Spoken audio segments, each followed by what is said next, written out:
वो बाहर निकालेंगे साहब, गोल्ड आइटम बाहर निकालेंगे। नहीं वो अंदर है, बैग में निकालेंगे साहब, ना रुपए की चीज में। విజయలక్ష్మి అనే ఆమె అనంతపురం నుంచి ఆదోనికి వస్తూ ఆదోనిలో ఒక ఆటో ఎక్కింది.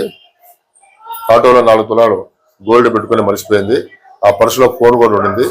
ఆ ఫోన్ లొకేషన్ తీసుకుని ట్రేస్ చేయగా ఇమ్మీడియట్ గా ఆటో అతను తీసుకుని వచ్చి వాళ్ళకి 4 తులాల గోల్డ్ అప్పగించడం అయింది. ఆటో అతను కూడా థ్యాంక్స్ చెప్తున్నాము. అతను కూడా కోఆపరేట్ చేశాడు. ఇమ్మీడియట్ గా పర్సు ఉందని గోల్డ్ హ్యాండ్ ఓవర్ చేశాడు. ఓన్లీ గోల్డ్ 4 తులాలు. విద్యాసాగర్ ఆటో 1 తీసుకోవచ్చు. కంప్లైంట్ 1 రాగానే వెంటనే స్పందించి సారు లొకేషన్ పెట్టమని చెప్పగా మేము వెంటనే లొకేషన్ పెట్టి ఆ ఆటో ఎక్కడుందో అక్కడ వెళ్ళాము. వెళ్ళిన తర్వాత ఆటో చెక్ చేశాను, వెనకాల బ్యాగ్ ఉంది. ఆటో అతను తెలియవస్తే అతను కానీ దిగి అవును సార్ వీళ్ళు మర్చిపోయి ఉన్నారని చెప్పి సహకరించి ఆ బ్యాగ్ తీసుకుని వచ్చి హ్యాండ్ అవుట్ చేయడం జరిగింది. వాళ్ళకి గోల్డ్ అప్పగిస్తున్నాం.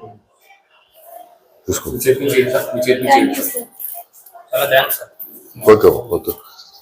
బంగారు రేటు కూడా పెరిగిందమ్మా విపరీతంగా. ఎక్కడుంటారు మీరు? అనంతపురం ఉంటారు, ఆదోనిలో ఉంటారా? ఎందుకు వచ్చారు ఆదోనికి? ఓకే, మీ అమ్మ వాళ్ళ ఇంటినా? లేకుంటే పండగ మీకు భోజనం అయి ఉండేది, అవునా కదా? Okay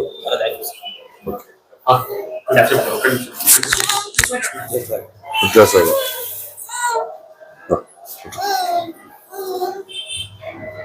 thank you.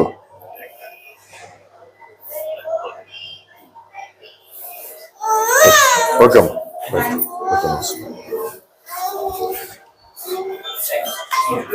ఆదోని ప్రజలకి ఈ పండగ సందర్భంగా ప్రత్యేకమైన విజ్ఞప్తి ఏమనగా, మీరు ఊర్లోకి పోయేటప్పుడు మీ ఇంట్లో విలువైన వస్తువులు కానీ బంగారు కానీ ఉంచుకోకుండా లాకర్లో పెట్టుకోవాలా.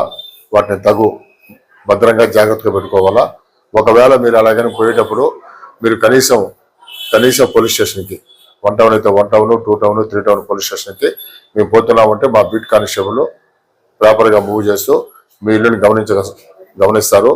కాబట్టి మీరు తప్పకుండా పోయేటప్పుడు పోలీస్ స్టేషన్లో వచ్చి రిపోర్ట్ చేసి మీ ఇంటి అడ్రస్ రాసిస్తే పోలీసులు ప్రత్యేకమైన నిఘా పెడతారు. ఈ పండుగ సందర్భంగా మీరు హ్యాపీగా పండుగ చేసుకోవాలని కోరుచున్నాము. మీరు జాగ్రత్తగా మీ వస్తువులని జాగ్రత్తగా ఉంచుకోవాలని కోరుచున్నాం. వన్ టైం సిఐ గారికి చాలా చాలా thank you so much. Complaint ఇచ్చిన వెంటనే రియాక్ట్ అయినారు. చాలా థ్యాంక్స్, చాలా thank you so much sir. 4 lakhs sir. Sagar కృతజ్ఞతలు సార్. నా పేరు విద్యాసాగర్ సార్. రాయనగర్ సార్.